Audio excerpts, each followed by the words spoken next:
Shalom para pemirsa sekalian, senang sekali saya Pendeta Rubin Adi Abraham bisa menjumpai Anda lagi dalam program Nilai Kehidupan. Hari ini saya akan menyampaikan firman Tuhan dengan judul Untuk Apa Saya Ada di Dunia. Saya mau bacakan Yesaya 43 ayat yang ke-7, demikian firman Tuhan. Semua orang yang disebutkan dengan namaku yang kuciptakan untuk kemuliaanku, yang kubentuk dan yang juga kujadikan. Wahyu 4 ayat 11 berkata demikian, Ya Tuhan dan Allah kami, Engkau layak menerima puji-pujian dan hormat dan kuasa, sebab Engkau telah menciptakan segala sesuatu, dan oleh karena kehendak-Mu semuanya itu ada dan diciptakan. Satu kali ada seorang pergi mengendarai sebuah bus, dan setelah bus itu jalan kira-kira 1 jam, dia baru tanya kepada supirnya, Pak, bus ini mau kemana? Supirnya heran, dia tanya, loh sudah 1 jam kok kamu baru tanya, kamu mau kemana? Wah, saya lagi stres Pak, saya tidak tahu kemana saya akan pergi. Waduh, celaka. Supir itu juga bilang, wah kebetulan saya juga lagi stres, jadi saya memang dari tadi mengemudikan mobil, tetapi saya juga tidak tahu saya mau bawa kemana bus ini. Saudara, tentu ini hanya cerita, tetapi seandainya itu pernah terjadi, betapa merugikan diri dan merugikan orang lain. Orang yang melakukan banyak aktivitas tapi tidak tahu tujuan kemana dia akan pergi. Tetapi ternyata dalam kehidupan ini banyak orang sedemikian. Mereka hidup tapi tidak tahu untuk apa mereka hidup di dunia ini. Pemirsa, saya mau katakan tragedi terbesar dalam kehidupan ini bukanlah kematian, tetapi hidup tanpa tujuan. Padahal semua yang ada di atas muka bumi ini diciptakan dengan satu tujuan. Dan kalau kita tidak mengerti untuk apa tujuan benda tertentu misalnya diciptakan, tentu akan sangat rugi. Mikrofon misalnya diciptakan untuk mengeraskan suara. Bisakah mikrofon dibuat menjadi palu? Bisa. Tetapi paku tidak akan menancap dengan baik dan yang jelas mic-nya akan hancur karena dia tidak diciptakan untuk paku. Begitu juga kita harus tahu apa tujuan hidup kita. Ada banyak orang berpikir saya hidup di dunia untuk mencari uang sebanyak-banyaknya bagi diri saya dan bagi keluarga saya. Dan ketika dia berusaha menjadi mesin pencetak uang, dia jenuh, dia tidak bahagia, dia mengalami banyak konflik dalam kehidupan. Kenapa? Bukan itu tujuan utama mengapa dia diciptakan. Nah, untuk menjawab pertanyaan untuk apa saya ada di dunia ini, maka kita tidak bisa menemukan jawaban yang memuaskan dari perenungan pemikiran para filsuf. Tetapi kita harus mencari jawabannya dari Allah yang menciptakan kita. Sang pencipta pasti tahu untuk apa kita diciptakan. Dan Yesaya tadi berkata, kita diciptakan untuk kemuliaan nama Tuhan. Kitab Wahyu juga tadi mengatakan, ya Tuhan Engkau layak menerima segala hormat, pujian dan kuasa. Karena untuk itulah kami diciptakan, untuk memuliakan Engkau. Jadi secara umum kita ada di dunia sebetulnya bukan untuk memuaskan keinginan kita, tetapi untuk memuliakan nama Tuhan. Nah, bagaimana caranya kita bisa memuliakan nama Tuhan sehingga hidup kita benar-benar bermakna?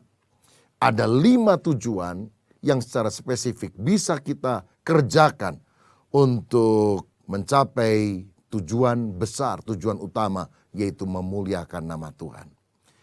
Pemirsa, kita akan simak satu persatu. Yang pertama, kita diciptakan untuk menyembah Tuhan. Jadi tujuan pertama dari kehidupan ini adalah penyembahan. Saya diciptakan untuk menyenangkan hati Tuhan, karena Tuhan adalah pusat kehidupan ini. Ada berapa banyak orang tidak bahagia karena menjadikan dirinya sebagai pusat kesenangan. Pokoknya kalau saya bilang A, harus semuanya nurut. Dan ternyata orang yang hanya ingin memuaskan diri sendiri tidak akan pernah bahagia di dalam kehidupan ini. Tetapi sebaliknya, orang yang ingin memuliakan nama Tuhan, dia merasa justru ketika dia memuliakan nama Tuhan, memberkati orang lain, dia mendapatkan kebahagiaan di dalam kehidupan. Karenanya Tuhan mau kita hidup menyembah Dia. Setiap hari kita harus menjalin hubungan, persekutuan yang intim dengan Dia. Lewat doa, pujian, penyembahan, pembacaan firman. Dan ketika kita rajin beribadah, rajin memuji menyembah Tuhan, di sanalah kita merasa bahwa hidup kita terpenuhi, karena untuk itulah kita diciptakan.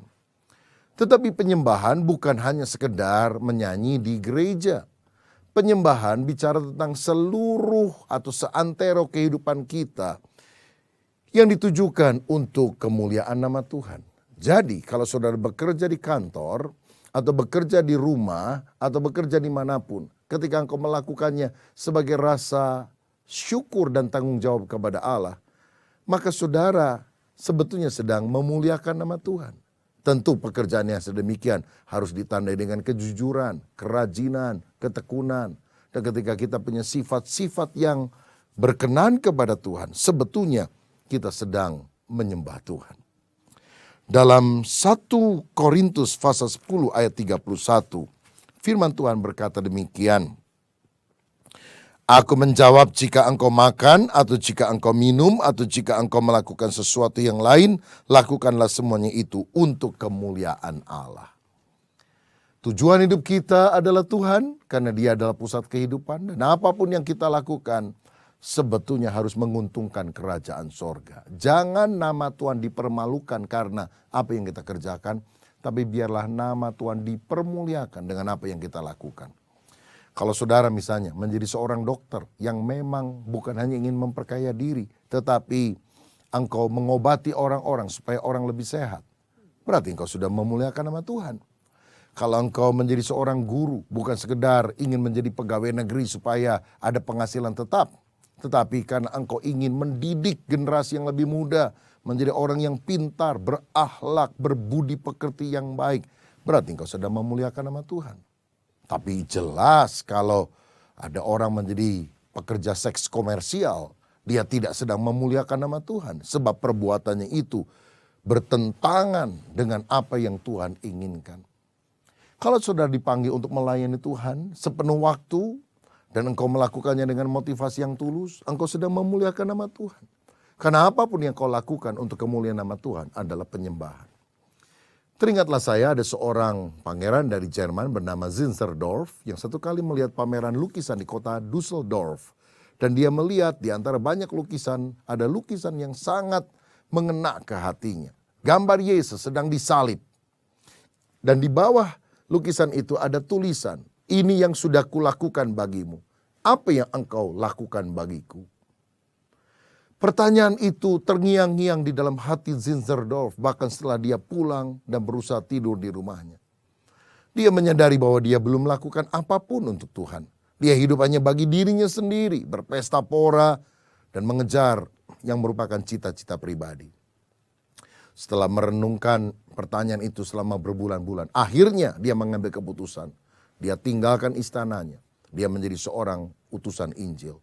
Dan dia menggerakkan banyak rekan-rekannya untuk memberitakan Injil ke berbagai tempat. Sehingga melalui pelayanan Ludwig von Zinzendorf ini, banyak sekali orang bertobat menerima Yesus sebagai Tuhan dan Juru Selamat. Dan dia berbahagia walaupun dia harus meninggalkan istananya. Karena apa? Tujuan hidup bukan hanya sekedar kaya. Tujuan hidup adalah untuk menyembah Tuhan. Dan dengan demikian kita memuliakan namanya. Yang kedua, tujuan kehidupan kita, yaitu untuk menjawab pertanyaan untuk apa saya ada di dunia, adalah persekutuan. Artinya, saya dijadikan untuk hidup di dalam keluarga Allah. Saudara sekalian, pada saat kita menerima Yesus sebagai Tuhan dan Juru Selamat, kita menjadi anak Allah. Dan anak Allah harus tergabung dalam sebuah keluarga Allah. Dan itulah gereja lokal, di mana kita tidak sendirian. Tetapi kita bisa berkenalan, bahkan menjalin hubungan yang dekat dengan teman-teman seiman.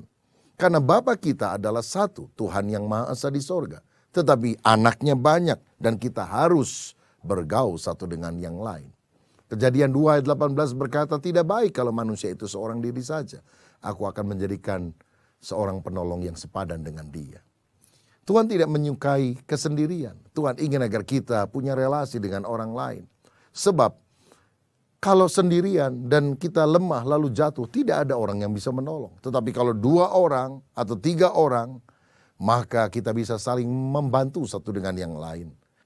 Yesus sendiri pernah berkata, jika 2 orang di dunia sepakat minta apa saja, permintaannya akan kukabulkan. Dan jika 2-3 orang berhimpun dalam namaku, aku hadir di tengah mereka. Ini menunjukkan Tuhan mau ada persekutuan yang akrab satu dengan yang lain. Kita hidup di dalam satu komunitas kehidupan. Nah, sangat baik untuk saudara beribadah di dalam gereja lokal secara rutin, bahkan saudara tergabung di dalam sebuah kelompok sel, kelompok kecil di gereja tersebut. Kelompok sel itu biasanya ditandai dengan ini, ada pertemuan bersama, misalnya seminggu sekali di tengah minggu, mungkin hari Rabu atau hari Kamis, dan saudara kumpul dengan 10, 12, 15 orang yang saling berdiskusi firman, menyanyi, memuji, menyembah Tuhan, dan kemudian membagikan pengalaman-pengalaman rohani, termasuk memberikan masukan, nasihat, dan saling mendoakan satu dengan yang lain. Komunitas yang saling inilah yang akan menguatkan kita, saling memperhatikan, saling mendoakan, saling membagi, saling menegur, saling menasehati. Dan karena kita adalah bagian dari keluarga Allah, kita mendapatkan pemenuhan, sukacita, dan kasih Kristus dalam kehidupan ini. Hidup ini akan jauh lebih berarti ketika kita punya saudara-saudara seiman dan tidak menyendiri. Dalam Yohanes 13 ayat 34 dan 35, Yesus berkata demikian. Yohanes 13 ayat 34, 35. Aku memberikan perintah baru kepada kamu, yaitu supaya kamu saling mengasihi. Sama seperti aku telah mengasihi kamu, demikian pula kamu harus saling mengasihi. Dengan demikian semua orang akan tahu bahwa kamu adalah murid-muridku, yaitu jikalau kamu saling mengasihi.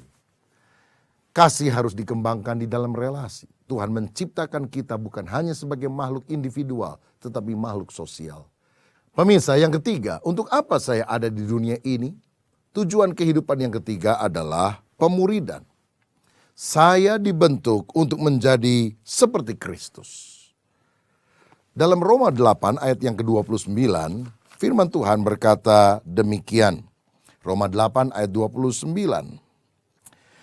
Sebab semua orang yang dipilihnya dari semula, mereka juga ditentukannya dari semula untuk menjadi serupa dengan gambaran anaknya, supaya ia anaknya itu menjadi yang sulung di antara banyak saudara. Kita ada di dunia ini supaya karakter kita makin diproses, dibentuk melalui lingkungan kita, melalui orang-orang yang ada dekat dengan kita. Sehingga kita menjadi punya karakter sama seperti yang dimiliki oleh Tuhan Yesus sendiri. Kita diciptakan untuk memiliki karakter kehidupan, yaitu menjadi murid yang taat. Bagaimana kita bisa menjadi murid Kristus? Baca firman, tahu kehendak Tuhan, tahu keteladanan Kristus, berdoa, minta Roh Kudus memampukan kita. Dan melihat orang lain, terutama orang-orang yang menyebalkan, menjengkelkan, bukan sebagai musuh, tetapi sebagai alat Tuhan untuk memproses kita. Saudara lihat karakter Yesus yang begitu bagus. Misalnya ketika disalib, semua orang teriak-teriak, salibkan dia. Pada mungkin di antara mereka banyak yang sudah pernah disembuhkan oleh Tuhan. Pernah mendapatkan pelayanan Yesus. Waktu Yesus membuat mujizat 5 roti dan 2 ikan mengenyangkan 5.000 orang. Mungkin ada beberapa di antara mereka yang sekarang berteriak-teriak, salibkan dia. Tetapi apa respon Yesus ketika aksi negatif itu datang dalam dirinya? Dia tetap memberikan respon positif. Bapa, ampunilah mereka, karena mereka tidak tahu apa yang mereka perbuat. Bagaimana dengan kita? Ketika orang memfitnah, memaki-maki kita, merugikan kita, kita marah, kita jengkel, kita dendam, kita mau memperkarakan dia karena telah merusak nama baik kita. Betapa bedanya kehidupan kita dengan Kristus. Tuhan menciptakan kita supaya kita menjadi murid sejati yang punya karakter seperti dia. Dalam Lukas 6 ayat 40 Yesus berkata, seorang murid tidak lebih dari gurunya. Tapi kalau dia tamat pelajarannya, dia akan sama seperti gurunya. Artinya kita harus belajar menjadi seperti Kristus. Itulah pentingnya pemuridan. Pemuridan bukanlah pendalaman Alkitab, di mana kita mulai belajar dan mengisi pengetahuan kita dengan apa yang ditulis dalam kitab Injil, misalnya Matius, Markus, Lukas, Yohanes, dan sebagainya. Tetapi pemuridan adalah proses di mana kita belajar menjadi serupa seperti Yesus. Dari tidak mirip Yesus menjadi makin mirip. Dari tidak tahu firman jadi tahu firman. Dari tidak bisa melayani menjadi bisa melayani. Dan terutama sifat-sifat yang jelek ini dicabut dalam nama Yesus. Dan kita menjadi orang yang benar-benar berkenan kepada Tuhan karena diubahkan oleh Dia. Dalam Roma 12 ayat yang kedua, firman Tuhan berkata demikian. Roma 12 ayat yang kedua. Janganlah kamu menjadi serupa dengan dunia ini, tetapi berubahlah oleh pembaruan budimu. Sehingga kamu dapat membedakan manakah kehendak Allah, apa yang baik, yang berkenan kepada Allah, dan yang sempurna. Kata berubah dari kata metamorfoo. Dari kata itu muncul istilah metamorfosa. Berubahnya seekor ulat yang menjijikkan menjadi kepompong dan akhirnya menjadi kupu-kupu yang indah. Kita ini kalau nggak mau diproses oleh Tuhan, menjijikkan seperti ulat. Tetapi kalau kita mengizinkan Roh Kudus memproses hidup kita, ketika sifat-sifat kita yang kasar, yang keras dikikis, Tuhan akan membentuk kita menjadi indah seperti kupu-kupu yang luar biasa. Yang keempat, saudara sekalian, tujuan hidup kita di dunia selain penyembahan, persekutuan, pemuridan adalah pelayanan. Artinya, saya dilahirkan untuk melayani Tuhan dan melayani sesama. Dalam Markus 10 ayat 45 Yesus pernah berkata, sebab anak manusia juga datang bukan untuk dilayani, melainkan untuk melayani dan memberikan nyawanya menjadi tebusan bagi banyak orang. Tuhan mau kita jadi berkat dalam kehidupan ini bagi orang lain. Tapi terutama yang pertama-tama kita menyukakan atau melayani Tuhan. Di Alkitab pernah ada kisah dua orang kakak beradik yaitu Maria dan Marta. Ketika Yesus datang ke Betania, maka Marta melayani Tuhan dengan cara masak makanan yang paling enak. Tetapi Maria duduk di bawah kaki Tuhan dan mendengarkan setiap ucapan yang disampaikan oleh Yesus.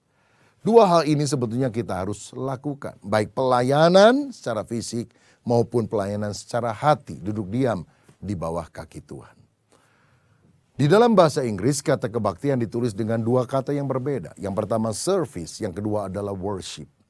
Kita harus melakukan service, pelayanan kepada Tuhan. Tapi jangan lupa, kita juga harus worship, menyembah kepada Tuhan. Karena itulah yang kita bisa lakukan dalam pelayanan. Melayani pribadi Tuhan, worship, dan melayani pekerjaan Tuhan, service. Kalau dua hal ini kita lakukan, kita sebetulnya memenuhi panggilan kita untuk menjadi pelayan Tuhan ketika kita ada di atas muka bumi dan pada masa hidup kita. Jadi hidup itu harus sudah bermanfaat bagi orang lain, jangan hanya untuk diri sendiri. Saudara bisa petik kisah dari hal ini, bahwa hidup kita ini harus memberi nilai tambah kepada orang lain. Ada sumbangsih kehidupan. Kalau Tuhan adalah pusat kehidupan, kalau kita juga harus punya komunitas kehidupan, kalau kita harus belajar karakter kehidupan seperti Yesus, kita juga harus punya sumbangsih kehidupan. Ada kontribusi. Allah telah memberikan talenta, karunia kepada kita supaya kita menjadi berkat bagi orang lain. Ingatkah saudara seorang wanita saleh bernama Ibu Teresa dari Kalkuta, India? Dia mendirikan panti asuhan dan menampung ratusan orang miskin yang dibuang oleh keluarganya. Diberi makan, dikasih sayang. Dan akhirnya mereka mengalami pertumbuhan secara rohani. Dan mereka juga bisa bersekolah dan punya masa depan yang baik. Oh, hidupnya menjadi berkat manfaat bagi orang lain. Bahkan Yesus sendiri pernah berkata dalam Matius 25 ayat yang ke-40. Demikian, Matius 25 ayat 40.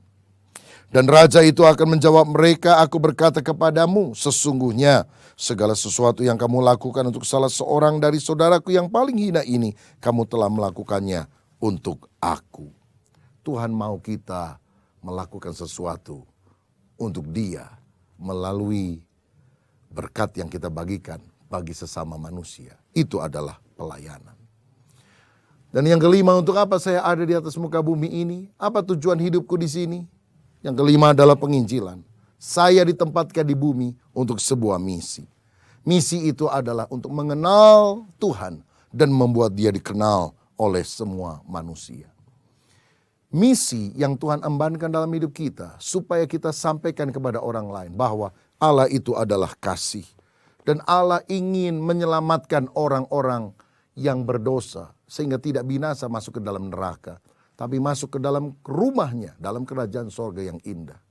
Untuk itulah manusia perlu percaya kepada anak tunggal Allah, yaitu Yesus.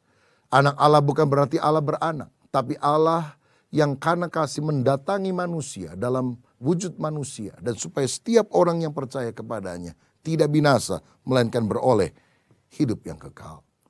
Jadi dalam diri kita ada pesan kehidupan, kabar baik yang harus diberitakan kepada semua orang. Dalam Yohanes 3 ayat 16 firman Tuhan berkata, karena begitu besar kasih Allah akan dunia ini, sehingga dikaruniakannya anaknya yang tunggal itu, supaya barang siapa yang percaya kepadanya tidak binasa, melainkan beroleh hidup yang kekal. Dan inilah perintah Yesus sebelum dia naik ke sorga. Matius 28 ayat 19. Pergilah, jadikanlah semua bangsa muridku. Baptislah mereka dalam nama Allah Bapa, Putra dan Roh Kudus. Dan ajarlah mereka melakukan segala sesuatu yang kuperintahkan kepadamu. Tuhan mau kita memberitakan Injil, Evangelion, kabar baik, kabar sukacita. Supaya orang-orang diselamatkan. Saya ingat ada satu kisah, seorang dokter muda mulai praktek di sebuah desa. Dan dia mulai menunggu pasien. Hari pertama tidak ada yang datang. Hari kedua tidak ada yang datang. Waduh, dia mulai gelisah. Hari ketiga, hari keempat tidak ada yang datang. Dia pikir apa, saya pulang saja ke kota. Tapi hari kelima ada yang datang. Orang desa untuk pertama kalinya dia datang karena sakit dan akhirnya diobati. Dan setelah diobati, setelah ngomong, waktu mau pulang dia rasa sudah lebih enak. Tapi orang desa ini bilang, Pak dokter, saya nggak punya uang. Gimana ya, apa saya bayar pakai pisang nanti saya bawa balik lagi? Wah, dokter bilang, waduh ini pasien penglaris pertama nggak ada duit lagi. Tapi dia bilang, udahlah nggak usah bayar saya. Tapi gini saja deh, tadi kan Bapak datang sakit. Lalu saya kasih obat, saya ajak bicara, saya kasih arahan. Bapak merasa lebih baik kan? Iya. Nanti Bapak minum obatnya ya, sudah beberapa hari pasti lebih sehat. Nah kalau Bapak udah sehat, bayarannya gini saja. Tolong ceritakan kepada semua orang di kampung bahwa Anda sakit, tapi setelah berobat kepada saya, Anda jadi sehat. Oh cuma itu bayarannya dokter? Iya cuma itu. Oh kalau gitu gampang. Maka saudara dia mulai cerita kepada semua orang di kampung. Kalau sakit pergi ke dokter itu, sehat loh. Dan yang paling penting gratis, saya juga nggak bayar apa-apa. Wah, besoknya orang berbondong-bondong datang berobat ke dokter tersebut. Kenapa? Karena mereka taunya gratis. Karena itu pada hari itu digratisin, tapi besoknya si dokter pasang plakat di depan ruang kerjanya. Hari ini bayar, besok gratis. Orang kampung yang gak terlalu ngerti datang lagi besok harinya. Karena mereka pikirkan besok gratis. Tapi tulisannya tetap sama. Hari ini bayar, besok gratis. Sampai akhirnya mereka berobat kepada dokter itu dan banyak orang sembuh. Maksud saya begini. Yesus adalah dokter di atas segala dokter. Dia menyembuhkan segala penyakit kita. Bukan hanya fisik, tapi penyakit yang paling bahaya namanya dosa. Karena dosa menyebabkan maut, kematian kekal di api neraka. Tapi kita punya pesan kehidupan. Ada obat penawar dosa. Dan itu adalah berita Injil yang menjelaskan tentang Yesus Kristus yang rela menebus segala dosa kita. Ketika saudara ada di dunia, untuk apa engkau ada di sini? Ada banyak orang yang belum percaya kepada Kristus. Bukankah kita harus menyampaikan kabar baik ini supaya mereka juga diselamatkan? Pemirsa, maukah Anda sungguh-sungguh melakukan 5 tujuan untuk apa kita diciptakan? Saya percaya kalau 5 hal ini kita lakukan, kita sungguh menjadi orang yang mengalami kepuasan di dalam Kristus dan hidup kita berdampak besar bagi banyak orang. Tuhan memberkati.